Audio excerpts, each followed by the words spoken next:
Bismillahirrahmanirrahim. In the name of Allah, the most merciful, the most beneficent. Welcome to Christomatic Institute of Knowledge Acquisition and Learning with Professor Osman Ghani. Dear students, we are going to study a little bit of geography, the very basics of geography, in order to make our command on the basics of CSS examinations. जब तक हमें geography का idea नहीं होगा, it is really possible for us कि हम लोग कोई भी आर्टिकल पढ़ें जो इंटरनेशनल पॉलिटिक्स पर हो, इंटरनेशनल इकोनॉमी पर हो, इंटरनेशनल रिलेशंस पर हो और हमें वो समझ आ जाए. So we have to go through these things in the very basics first of all, और फिर इसके बाद जब हम कोई भी चीज़ पढ़ेंगे या बुक पढ़ेंगे या इनसे रेलिवेंट आर्टिकल या एसेस पढ़ेंगे तो कंपैरेटिवली हमारे लिए पढ़ना आसान हो जाएगा, because these classes are long term CSS preparation. तो that is why. So today we are going to study South Asia. Let us look at the world first of all. Here is the map. पूरी दुनिया है, हम इसको already देख चुके हैं.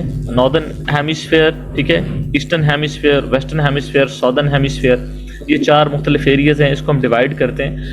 और कल जो हमारा टॉपिक था दैट वाज एशिया, जिसमें ये सारा इलाका था. कैन यू रबील प्लीज टेल मी ब्रीफली कि एशिया की जियोग्राफिकल बाउंड्री क्या थी जो कल हमने पढ़ा. आपके सामने है, आप इसे देख कर बता दें मुझे.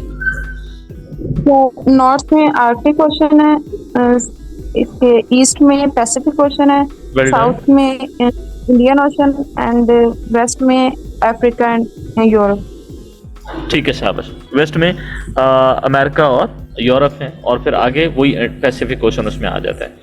अच्छा, ये जो दरमियान में ये जो पार्ट नज़र आ रहा है आपको, which is green basically, this is south Asia. This is south Asia, यानी एशिया का साउथ देखना है. एशिया को अगर हम सिर्फ एशिया को देखें, यहाँ पे ये एरिया सारा एशिया का बनता है, ये वाला. ये इस एशिया में जो सॉदर्न हेमिस्फेयर के अंदर एरिया आएगा, इसको हम साउथ एशिया कहेंगे. ये लाजमी नहीं है कि बिल्कुल वो आल्टीट्यूड और लैटिट्यूड जो है उससे माप के, बल्कि ये जोग्राफिकल लोकेशंस हैं, एरियाज एक दूसरे में मर्ज भी कर सकते हैं. We can see here in a better picture. यहाँ पे हम देखेंगे इसे. ये तो इसमें प्रोमिनेंटली जो आपके सामने ये सारा एरिया जो है, ये बेसिकली साउथ एशिया में इस्तेमाल होता है. ये साउथ एशिया के तौर पर इसे जाना जाता है, जिसमें इंडिया है, बांग्लादेश है, नेपाल है, श्रीलंका है, बम्बई है, इसी तरह पाकिस्तान इसके अंदर आता है, अफगानिस्तान, ईरान का कुछ हिस्सा हम इसको कह सकते हैं. तो ये सारा एरिया जो है इसे हम क्या कहेंगे, ये सारे का सारा एरिया साउथ एशिया है. और इसकी क्या जियोग्राफिकल इंपॉर्टेंस है and what geography does it have, इसको हम अभी थोड़ा थोड़ा पढ़ते हैं ताकि हमें इसकी बेसिक्स का आइडिया हो जाए. फिर जैसे ही हम इन पर कुछ चीज़ें पढ़ेंगे तो इंशाल्लाह हमारे लिए आसानी हो जाएगी. जी, can you see the screen clearly, Rabel Amjad? Yes sir. Okay, would you go through this for us? Sure, sir. South Asia is the region in the southern part of Asia bordered by the Himalayan range to the north, the Indian Ocean to the south, the Bay of Bengal to the east, and the Arabian Sea to the west. बस रुके एक second. अच्छा, अब ये हमने चार इसकी directions पढ़ी हैं. सबसे पहले इसको देखना है साउदर्न पार्ट. साउदर्न पार्ट देखेंगे एशिया का, तो उसमें सबसे पहली जो चीज़ है वो हमारी आएगी हिमालय रीजन है, रेंज है नॉर्थ में. दूसरी है इंडियन ओशन है साउथ में. यहाँ पे हम देखेंगे इसको, ये सारा है, ये वाला, ये हिमालयाज, ये नॉर्थ बनता है. और साउथ में अगर हम देखें तो ये सारे का सारा इंडियन ओशन है, ये वाला, ठीक है. ईस्ट में देखें तो ये हमारे सामने बे ऑफ बंगाल है, और वेस्ट में देखें तो ये हमारे पास अरेबियन सी है. तो इस तरीके से हमने चारों तरफ से इसे घेर लिया. जब आप ये स्टेटमेंट्स लिख रहे हो तो you must have an idea कि ज्योग्राफिकली आपकी आंखें इसे अपने दिमाग के अंदर देख रही हो. शाबाश. Next, it includes countries like India, Pakistan, Bangladesh, Sri Lanka, Nepal, Bhutan, and Maldives. The region is characterized by its diverse culture, history, and geography, with a wide range of landscapes from mountains and plateaus to tropical forests and beaches. Shabash. What is ASEAN and what relation does it have with South Asia? ASEAN क्या है? ASEAN stands for Association of Southeast Asian Nations. ये organization है, Association of Southeast Asian Nation, which is a regional intergovernmental organization that promotes cooperation and economic integration among its member states in South Asia. South Asia में एक intergovernmental organisation है. अगली classes में हम जब organisation पढ़ेंगे तो उसमें हम देखेंगे गवर्नमेंटल ऑर्गेनाइजेशंस कौन सी होती हैं, इंटरगवर्नमेंटल ऑर्गेनाइजेशंस कौन सी होती हैं, नॉन गवर्नमेंटल ऑर्गेनाइजेशंस कौन सी होती हैं. ऑर्गेनाइजेशंस ढेर सारी हैं, पर एक वक्त नेशनल इंटरनेशनल ऑर्गेनाइजेशंस कौन सी होती हैं जो वर्क कर रही होती हैं. तो इंशाल्लाह इन पर भी हम 2-3 लेक्चर जो हैं बाकायदा पढ़ेंगे. ASEAN was established on August 8, 1967 1997 में इस्टेब्लिश की गई ये organisation with its headquarters in Jakarta. उस वक्त इसका हेडक्वार्टर जो था वो जकार्टा इंडोनेशिया में था. The founding members of ASEAN were Indonesia, Malaya, Philippines, Singapore and Thailand. Since then 5 more countries have joined organizations including Brunei, Cambodia, Laos, Myanmar and Vietnam. पहले इसके 5 मेंबर्स थे और बाद में और जो मेंबर्स हैं उन्होंने भी इसे ज्वाइन किया. While ASEAN is geographically close to South Asia, it is not directly related to the region. ASEAN focuses on promoting economic cooperation, political security, and socio-cultural integration among its member states in Southeast Asia. Southeast Asia में जो भी issues होंगे security के हवाले से, political security, economic cooperation, socio-cultural integration, तो ये सारे मुल्क आपस में इस ऑर्गेनाइजेशन के थ्रू कोऑपरेट करते हैं और असिस्ट करते हैं. However, ASEAN has established partisanship and dialogue relationship with countries and regional organizations in other parts of the world, including South Asia. For example, ASEAN has a strategic partnership with India and holds regular meetings with the South Asian Association for Regional Cooperation (SAARC) to promote cooperation in areas of mutual interest. अच्छा, एक चीज़ आपको याद होगी, जब हम Indus water treaty पढ़ रहे थे तो उसमें वर्ल्ड बैंक का जिक्र आया था कि 2023 के अंदर वर्ल्ड बैंक ने एक जो साइंटिस्ट हैं वो और एक एक्सपर्ट जो हैं उनको एलोकेट किया है. It was I think professor Murphy and the second name I forget, कि उनको वर्ल्ड बैंक ने अपनी तरफ से 2 जो लोग हैं उनको एलोकेट किया है या डायरेक्ट किया कि वो इस मामले की नज़रसानी करेंगे. तो बेसिकली तो ये इंटरनेशनल एक इदारा है world bank, but it is resolving the issues relevant to Indus water treaty. ठीक है, यानी India between India and Pakistan. So this is how ये जो गवर्नमेंटल ऑर्गेनाइजेशंस होती हैं, इंटरनेशनल इंटरगवर्नमेंटल ऑर्गेनाइजेशंस होती हैं, ये आपस में भी इश्यूज को रिजॉल्व करती हैं और इसके अलावा जो ऑर्गेनाइजेशंस हैं उनके साथ भी इनके कनेक्शंस होते हैं और ये पार्टिसिपेट करते हैं. For example, ASEAN has strategic partnership with India and holds regular meetings with South Asian Association for Regional Cooperation. यानी आसियान जो है इसकी स्ट्रेटेजिक पार्टनरशिप है इंडिया के साथ, और सार्क जो कॉपरेशन है इसके साथ इसके आपस में मीटिंग्स होती रहती हैं to promote cooperation in the areas of mutual interest. मतलब पाकिस्तान और इंडिया है आपस में, इनका बहुत ज़्यादा प्रॉब्लमेटिक इश्यूज हैं जो चलते हैं और कॉन्फ्लिक्ट्स वगैरह हैं. तो these organizations do participate in resolving such kind of issues. जी, major world powers in South Asia and their conflicts. आप पढ़ें वलीद बेटा. South Asia is a region that is home to several major world powers, including India, Pakistan, and China. These powers have had a long and complex history of conflicts and disputes, including territorial disputes, geopolitical rivalries, and historical animosities. India is the dominant power in South Asia with a population of over 1.6 billion people and the world's 6th largest economy. India has had long-standing disputes with Pakistan over the region of Kashmir, which has led to several military conflicts between the two countries. Most recently, in February 2019, India also has a border dispute with China in the Himalayan region of Ladakh, which led to a deadly clash between the two countries' armies in June 2020. Pakistan is a nuclear-armed country and a key player in South Asia. Pakistan has long been a rival of India and has had several military conflicts with its largest neighbor, particularly over the issue of Kashmir. Pakistan also has a close relationship with China, which provides economic and military support to Pakistan. बिल्कुल ठीक है, शाबाश. अब तीसरी जो word for China. जी जी. Asian country, but it has significant interest in the region. China has been investing heavily in infrastructure projects in South Asia through its Belt and Road Initiative, which has led to concern in India about China's increasing influence in the region.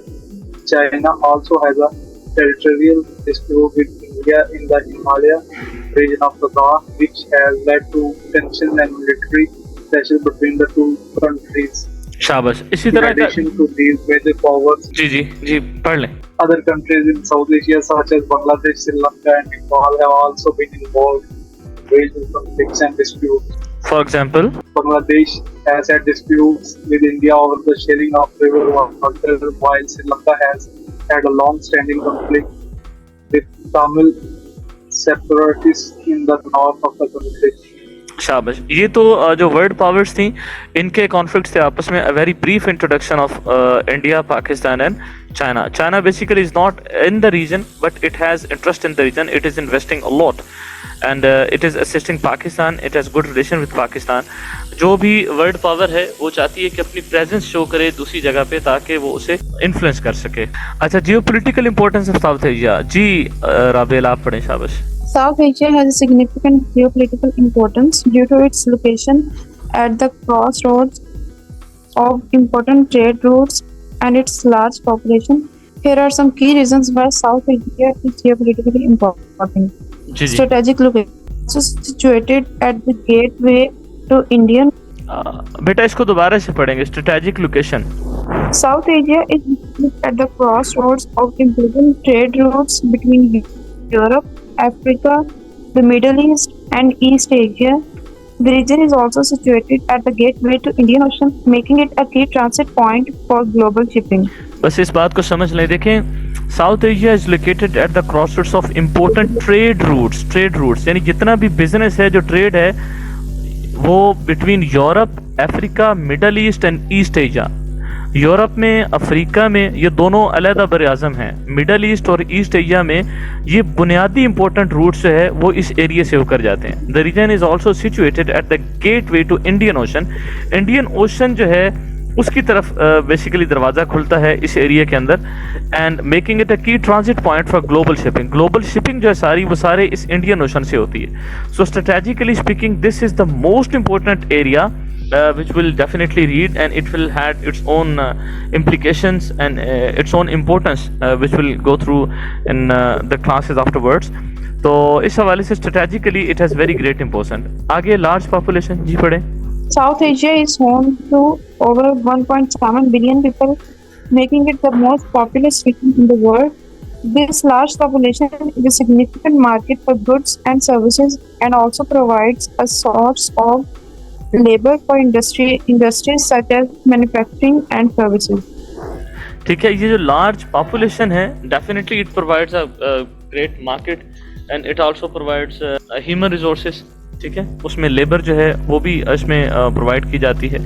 और pertaining to population ढेर सारे issues हैं, यानी each and every policy you make and your institutions are made, सारे का सारा जो infrastructure है उसे आप बिल्ड करते हैं depending upon the number of people you have. Natural resources जी। Asia is rich in natural resources including minerals, hydrocarbons and agricultural land. These resources are important for economic development and can also be a source of geopolitical competition between countries in the region.